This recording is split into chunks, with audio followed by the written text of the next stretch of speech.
Hi, everyone.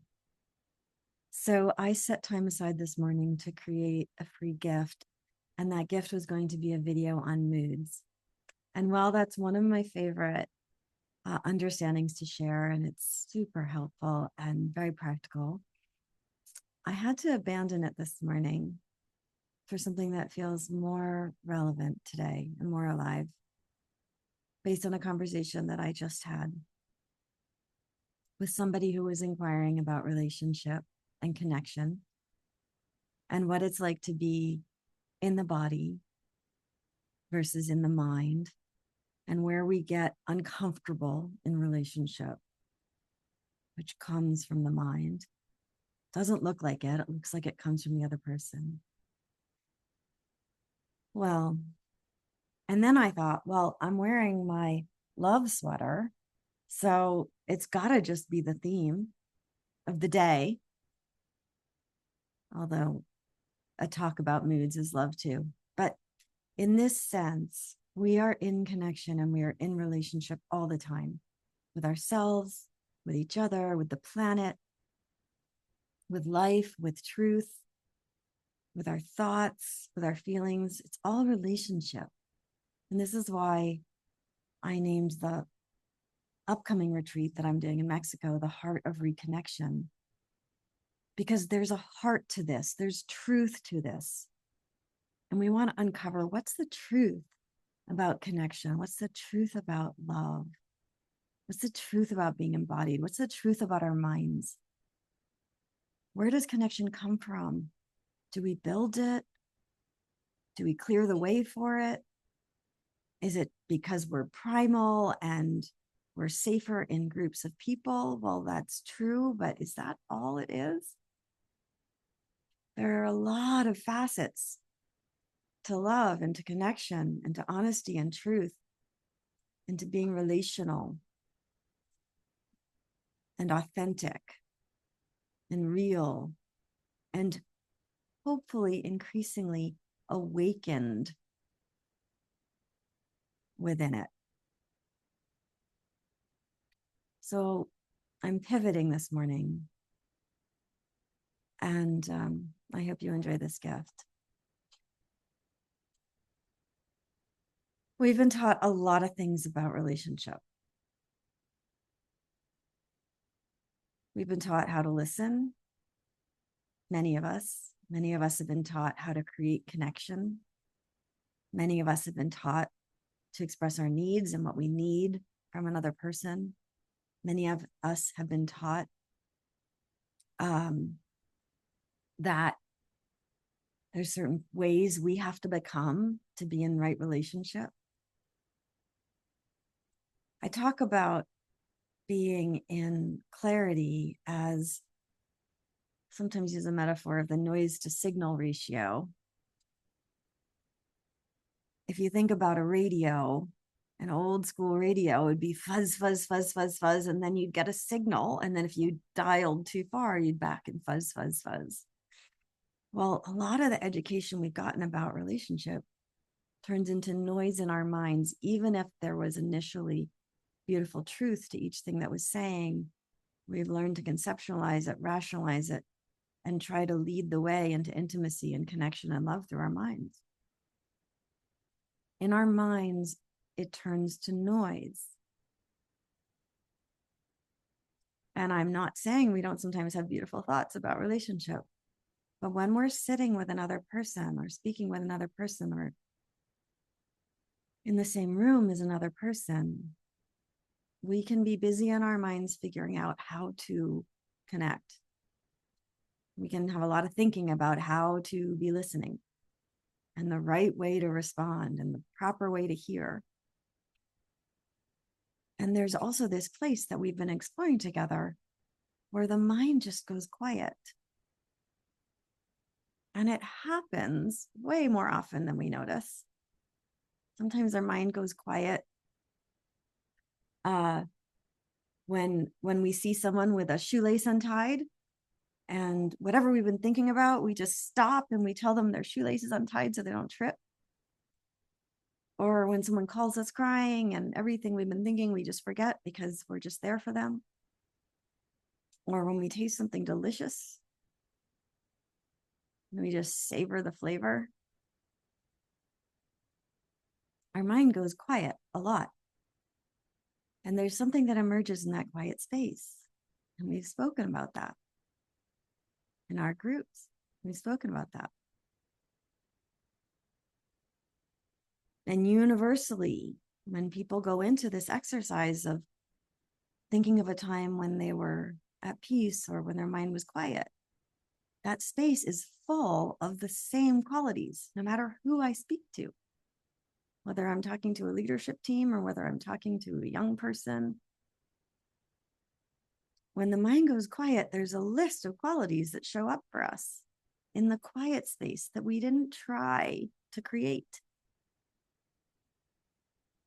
And for those who haven't done that exercise or might have missed it in our course, that list looks like things like time slows down.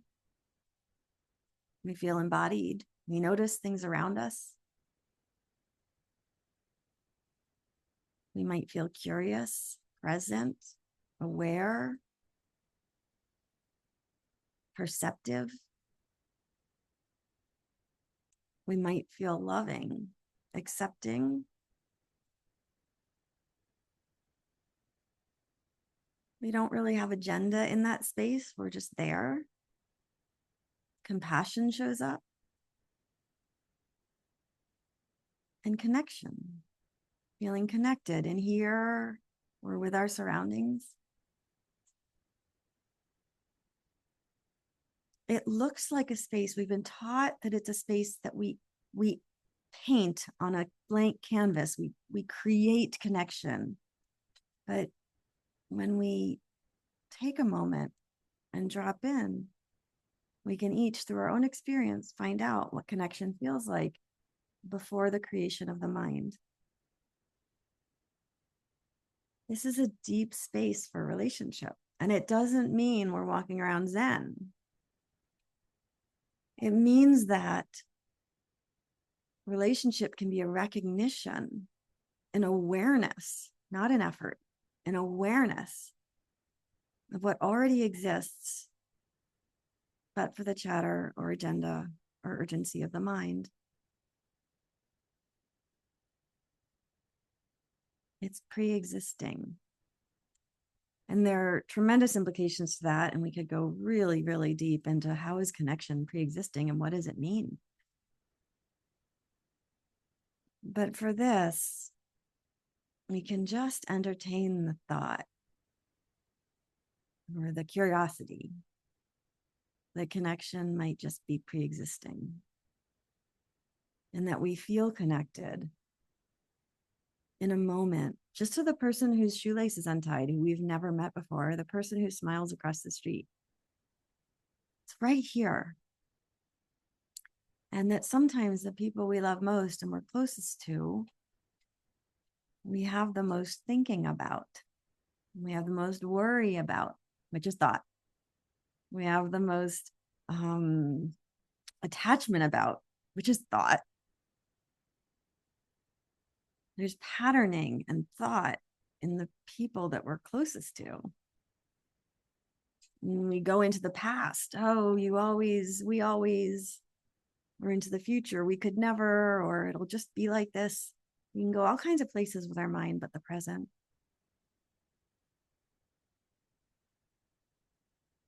But when that quiets for a moment, the littlest moments, we can see that we can fall right back into intimacy and closeness.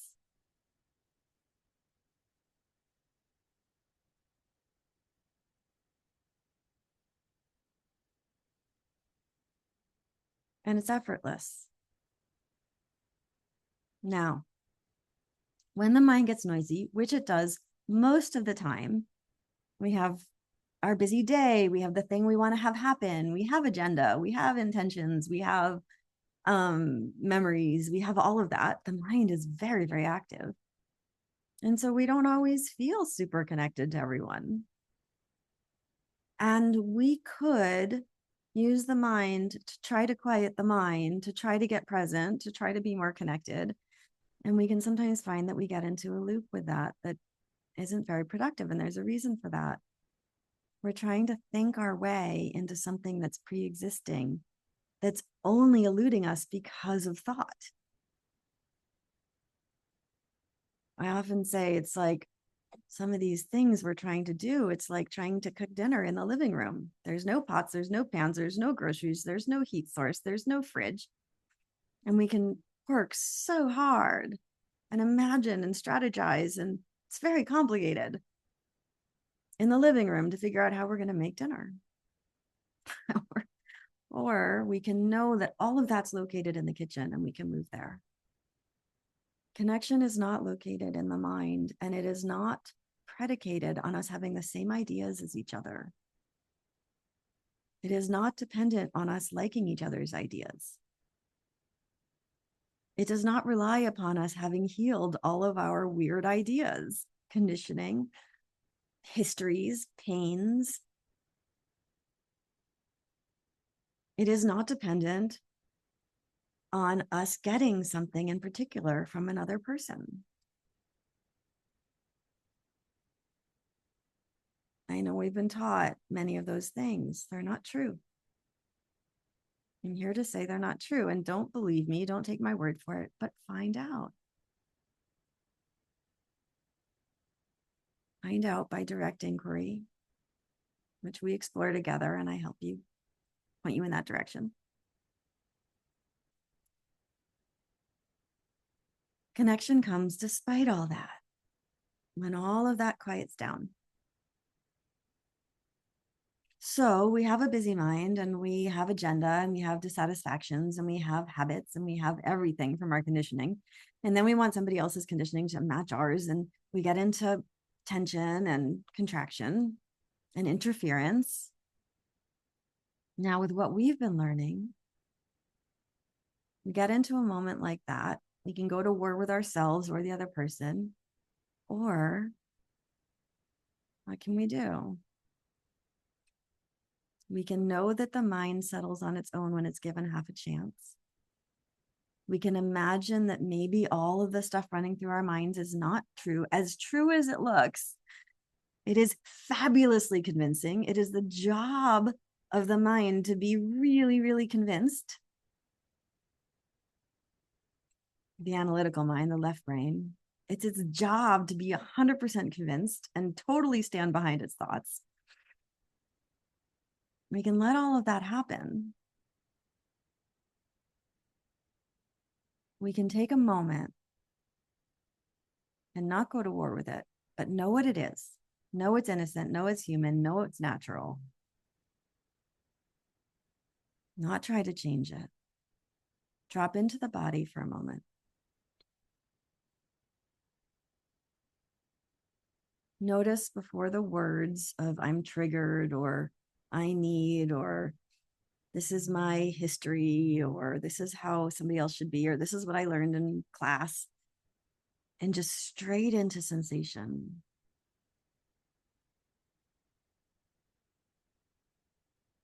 Straight into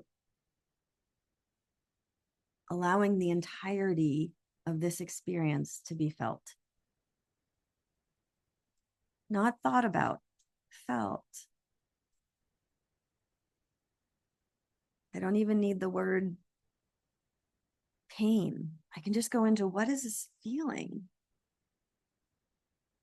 And not think about it, but feel it and allow it, not fight it, but allow it. I can allow the chemistry and the muscular contraction and the condensation of energy to be felt. Just like when we eat something that doesn't agree with us, we don't have to micromanage it. The body knows how to digest it brilliantly. The body knows how to digest experience, and it will take us into the present moment. We can be very curious about what it feels like. There's this density down here in my stomach, density, ugh, gripping around the solar plexus. And the less words, the better. The more abstract, the better. Feathery feeling in my chest. We don't need to call it anything that limits it. We just explore and we get in the body. And we can do that in a second. It might only last a second. So I'm in relationship with somebody, any kind of relationship. They say something, I go, ugh, and my head goes crazy.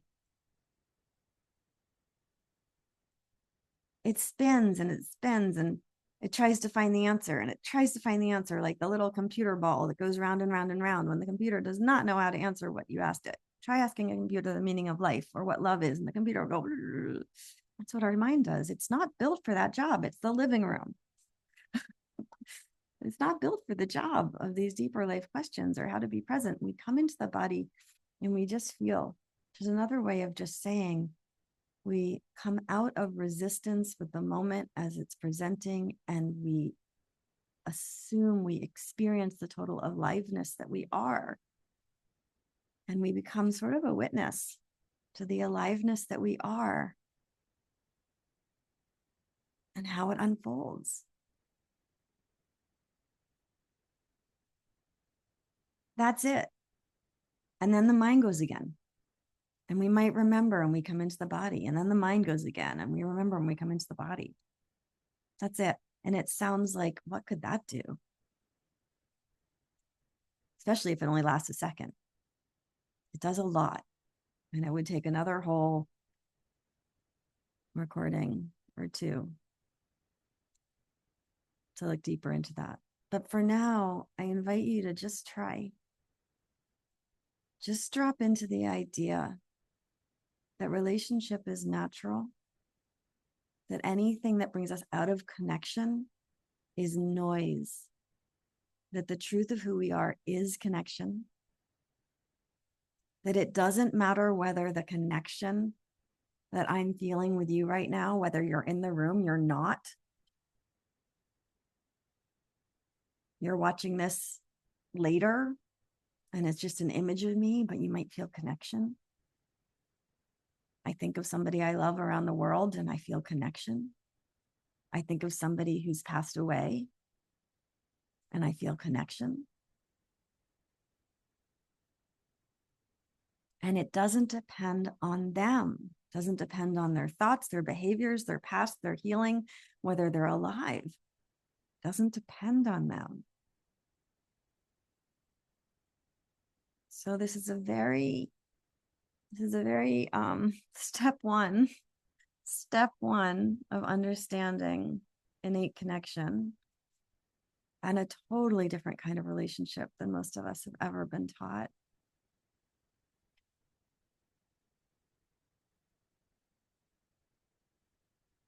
And I want to bring enough depth that you have somewhere to start with just this video.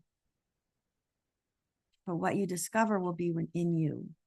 So I'll give you a heads up that the first thing people say is, I feel the feeling and it doesn't go away. And I say, are you trying to make it go away? And they say, yeah. And I say, okay, that's not what we're up to. That's resistance. That's a pushing away of experience. We invite it in. Rumi's guest house. If you didn't get the Rumi's guest house that I shared with you, just look it up, Google it, Rumi, the guest house. All of these feelings we've been at war with, all of these sensations, they're just sensations and they frighten us. And so we go up into our heads, or they frighten us. And so we push them away, or we try to breathe them or meditate them away or make them right. This is the opposite. We are loving, welcoming, inviting. It starts here and then it extends out, and our worlds of relationship change, and they change fast, instantly, with each insight, not over years and years of hard work. But we start here And this relationship with being with what is right now and not in resistance, but in actual invitation to have this feeling that I don't like and let it blossom and bloom and be infused with love just from presence, not trying to make it pretty or not trying to positive it or not trying to love it, but just inviting it to be. Sometimes I picture like wild kids on a playground, just let them run. Let them run. And it will seem scary at first until we realize that once that's happened, there's something very, very beautiful about it. And we did not get cut, scratched, broken, bruised in any way. We can look at ourselves afterwards to help that message sink in that no internal experience, the ones we might think are the most unsafe, we might call them unsafe when we feel contracted, are indeed totally safe.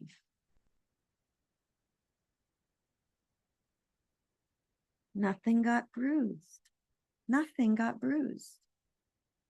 Nothing broke in my mind. We start realizing the sensations feel big, feel overwhelming, and then they like crescendo and they crash just like a wave. And they may be little, they might be big, but they move and change. And some people say, I'm with the sensation, it's not changing at all. Well, are you trying to change it? Yes. Okay. Let's let that go again. Let it be. Oh, okay. There's a little change. Or I can't quite tell yet. That's okay. Practice. You haven't done this before. Practice. Keep showing up. Your perception will get more and more and more sensitive.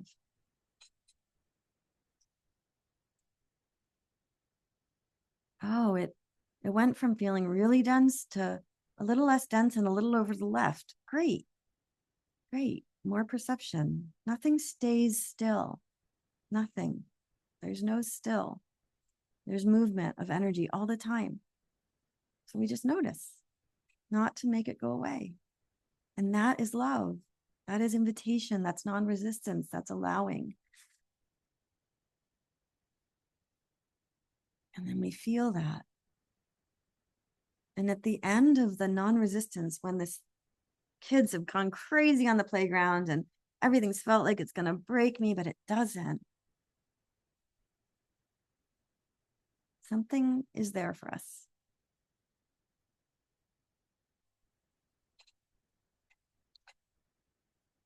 And then the external world starts to reveal that it doesn't have to be changed for us to be okay. We can have our triggers. There's an explosion of sensation. We can end up finding out that the sensation is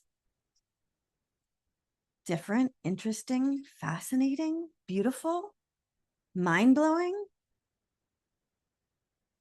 We could find out that the sensation is scary at first and then less scary and then tolerable and then kind of weirdly nice.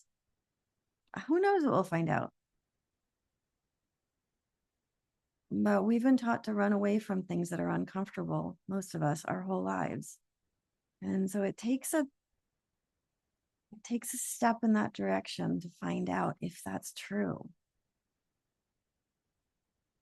Many of us have had the experience of a really good cry at some point. Well, it didn't feel good when we started. We probably wouldn't have called it that when we fought the tears and we didn't want them to come and then they overwhelmed us. We probably wouldn't have said a good cry. But after we've sobbed at the end of it, there's something there and we go, oh, I had a really good cry. That's what I'm talking about. But the same can be true for any other feeling. It doesn't just have to be sadness. The feelings we most hate or that we are most afraid of or ashamed of. I got overwhelmed with a feeling of shame at one point and I got into the body. Like, what is that? That's just a word. But in the body, there was something going on. And I didn't think I could be with it. And I was just for a few seconds. On the other end of it, there was no more shame. about that thing. And it radically changed my relationship to shame. I started seeing shame as just a conclusion of the mind that's untrue, and a sensation in the body that was terrifying to me, but turned out to be so beautiful.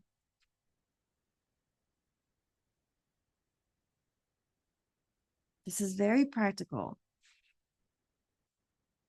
Now, people say, well, then I just go in my body and anybody can do anything they want, and I never stand up for myself, or I never change the world. No, no, no. We'll talk about that next time in another session. First, I like to say, when we're in resistance to our experience and we're in misunderstanding that it's dangerous, and we're in misunderstanding where connection comes from, and we're in misunderstanding what we actually need in relationship, and we're in misunderstanding that somebody else has to make us feel peace, and we're in misunderstanding that we have to make us feel peace, with all that misunderstanding, it's like mud on our windshield. We get in the car to drive and we can't find our way anywhere, and we're likely to get bruised up and get the car scratched up, if not totaled. The first thing we're doing in this exploration is the first thing you would do if you got in a car with a muddy windshield. We're clearing the windshield so that we can see what's true. We're not making the world pretty. We don't know whether when the windshield's clear, there's going to be a blue sky or a thunderstorm.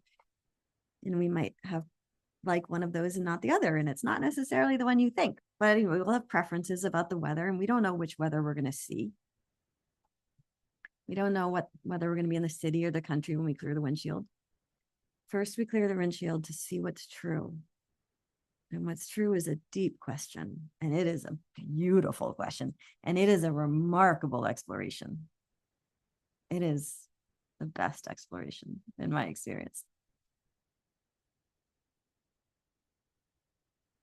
And little trailer, I have found in my life over and over again that what's true, the truer things are, the more honest, the more is revealed, the more uplifting and beautiful and awesome the world is.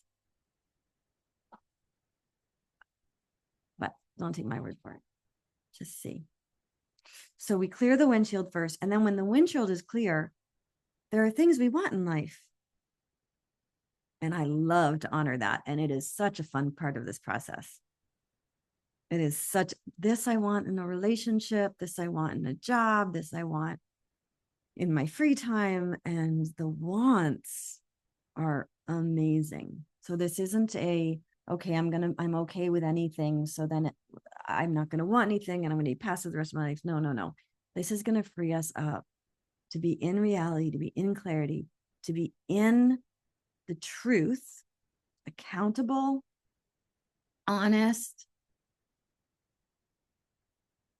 and then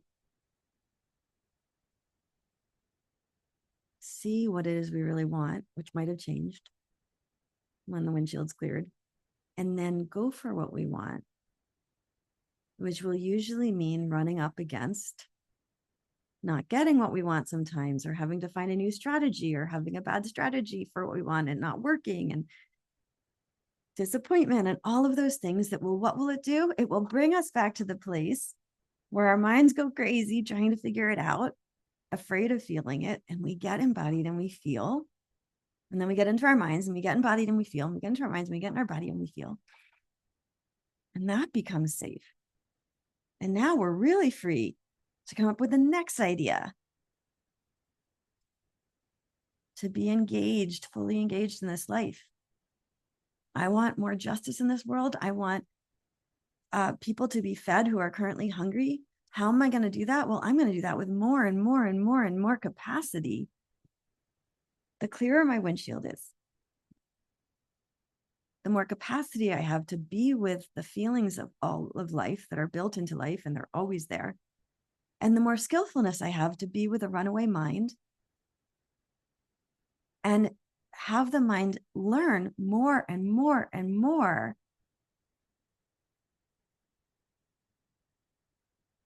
what its job is, that it's great at, and how to do that one well. And that there's certain jobs it's not fit for and it can rest.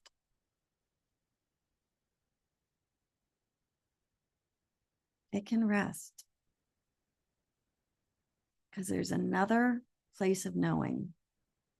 There's another way of aiming our attention, our consciousness towards the signal and away from the noise, and learning with a clear signal.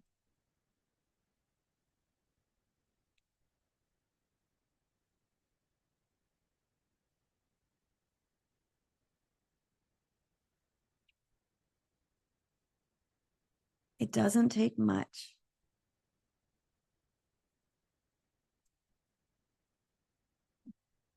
It does take inquiry. It does take a certain amount of persistence. It does take a certain amount of humility to literally entertain the idea that so much of what we've learned and stood by and thought has kept us safe our whole lives has in some ways missed the mark. It served us at one point. It's not serving us now. That some of the things we've learned have confused us. But confusion's a great place to go, because when we realize we're confused, we realize there's space for something new.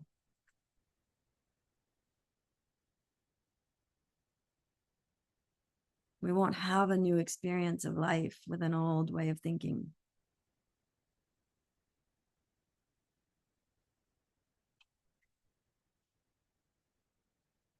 But what a gift when the old thoughts fall away and the new thoughts come, and we realize really what we're made of and who we are and what connection is and what a healthy, loving, accountable relationship looks like with ourselves, with this beautiful earth, with each other, with our partners, with our parents, with our children.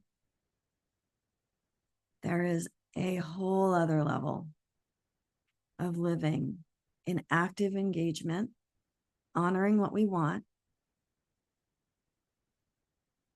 and moving into it from a place of what one of you called quiet power, a power that's born of truth and honesty and accountability, where nobody else in the world has to carry the weight of my memories. And I don't have to carry the weight of my memories. But we can have memories, and we can have compassion, and we can have feelings, and we can have sensations, and we can be in our bodies, and we don't have to pretend it's nice, and we don't have to pretend it's pretty. And we can show up and go, well, what is it? And it might just fall in that it's beautiful, that the full range of experience has beauty to it.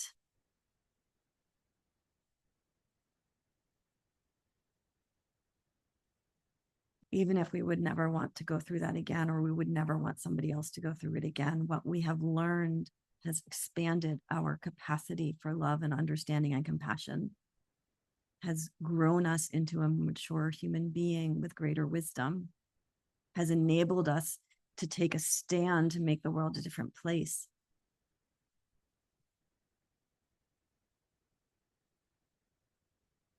And ultimately has given us a chance to be the peace we wish to see in the world.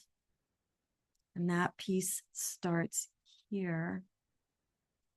Peace with this experience.